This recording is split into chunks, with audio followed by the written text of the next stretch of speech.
Saint-Leu est devenu en quelques années un territoire durable. Certes, sa situation géographique facilite la prise de conscience collective, mais Saint-Leu dispose avant tout d'un des plus grands atouts, sa jeunesse.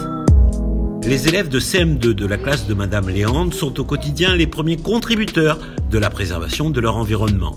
Les élèves portent depuis 5 ans le message d'éco-développement sous l'angle de la protection de la faune et de la flore aquatique dans le cadre d'un projet pédagogique éco-citoyen. Ce sont les gestionnaires du littoral qui jouxtent leur école et les jardiniers de la plage où ils ont planté des espèces indigènes et endémiques.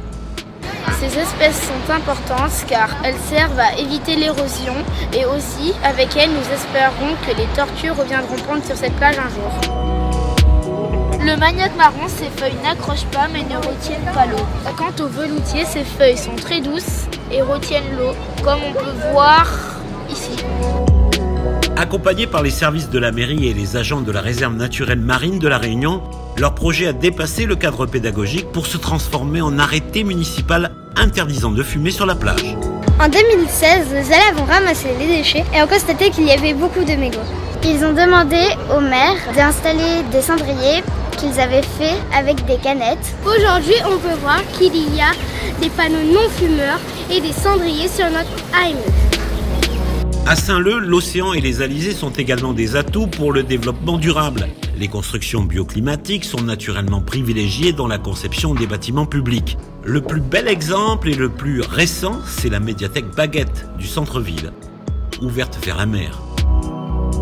L'accès végétalisé permet d'entrer dans un espace privilégié. Ici, il y a un jardin là qui est pour venir se détendre, il fait de la lecture.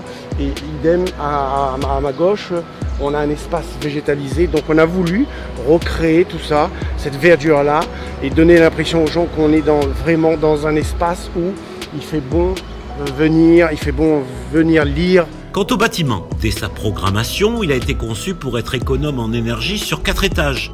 Les ordinateurs n'ont pas de tour, ils sont reliés à un serveur informatique afin d'éviter de produire de la chaleur. La structure est ventilée, arborée, boisée et isolée avec de la laine minérale.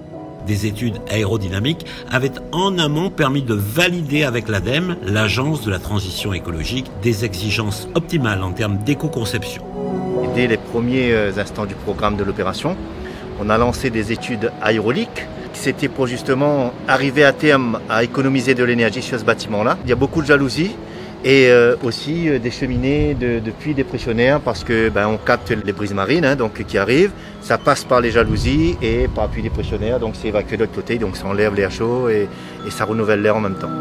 Le bâtiment est ainsi qualifié de démonstrateur par l'ADEME pour sa faible consommation d'énergie au titre de la qualification Prébat Réunion. L'éco-conception s'étend à toutes les nouvelles réalisations. Les élèves de l'école Mario Haro de Wanneef vivent au quotidien dans un établissement bioclimatique qui permet de ventiler leur classe, leur réfectoire, leur salle de sport et les coursives de cette école où il fait bon vivre. C'est visualisé un peu partout. Faire mesure, il y a de l'ombre pour les enfants, faire s'asseoir à l'ombre. Même il y a les oiseaux qui font leur nid. Les enfants après ici, on regarde en haut, les oiseaux là, regarde monsieur Dapono, il y a un nid d'oiseaux là. Regarde là-bas, il y a des œufs dedans, il y a des petits. Ils découvrent la nature, c'est presque la nature, l'école. La nature est dans l'école. L'innovation au service du développement durable, l'école maternelle du centre va quant à elle devenir la première école dotée d'un système de climatisation solaire fournissant en énergie les 7 classes. L'autoconsommation photovoltaïque débute ici pour équiper à terme 10 écoles supplémentaires du littoral jusqu'au mi-pente. Du coup, pendant toute l'année, là, pendant 1 an, on va expérimenter, justement quand les recommandations Covid nous le permettront, expérimenter la climatisation solaire dans cette école-là. On espère pouvoir faire des gains en termes d'économie d'énergie, mais également faire des économies au niveau du matériel. On est à plus de 1000 ventilateurs sur la commune, rien que pour les écoles. Et ça représente un budget de 200 000 €. À Saint-Leu, le développement durable s'inscrit aussi dans les quartiers avec le renouvellement du parc d'éclairage public vieillissant par des ampoules LED ou encore la pose de mâts solaires aux abords de parking au Camélia comme à la Pointe-aux-Sel où 21 mâts ont changé le quotidien et les mentalités des riverains. Quand il y a la lumière, tout ça, ça va pas dans tous les sens, ça va juste au niveau quand vous passez sur la route pour aller chez le voisin. Voilà, donc c'est super bien, moi je trouve. En plus, c'est économique, il n'y a pas de gaspillage, ça ne va pas dans tous les sens pour embrouiller les oiseaux, les pétrels, tout ça. Donc, moi je trouve ça formidable.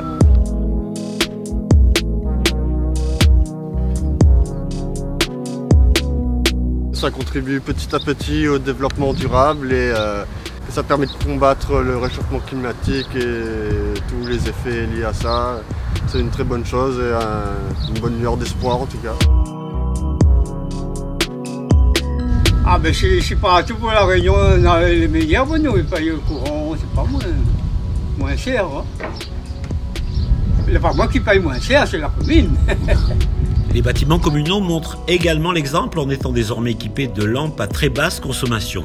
Pour la commune de Saint-Leu, se tourner vers l'avenir, c'est gérer durablement notre territoire. C'est vrai que ça paraît coûteux, là, à l'instant, mais pour l'avenir de nos enfants, on est obligé aujourd'hui de passer par là. Je pense à l'éclairage public solaire, c'est une nécessité. Il y a aussi la clim solaire, par exemple, qu'on a lancé l'opération depuis cette année. La plantation d'arbres aujourd'hui, avec le projet Grand Stella, qu'on plantera à peu près 100 000 arbres sur les 6 ans à venir. On va commencer à faire planter les enfants, faire participer l'éducation nationale, faire participer l'ensemble des familles saint-leusiennes, une volonté à long terme. Les arbres qu'on coupe aujourd'hui sur le littoral, c'est des arbres qu'on a plantés il y a 100 ans. Et l'objectif, c'est de, quand on coupe un arbre sur la ville de Saint-Leu, d'en replanter une dizaine.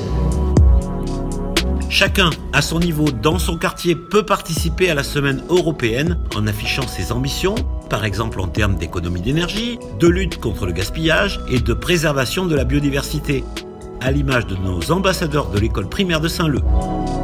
Nous, l'AME, nous protégeons la planète et notre environnement et on en est fiers. Vive le développement!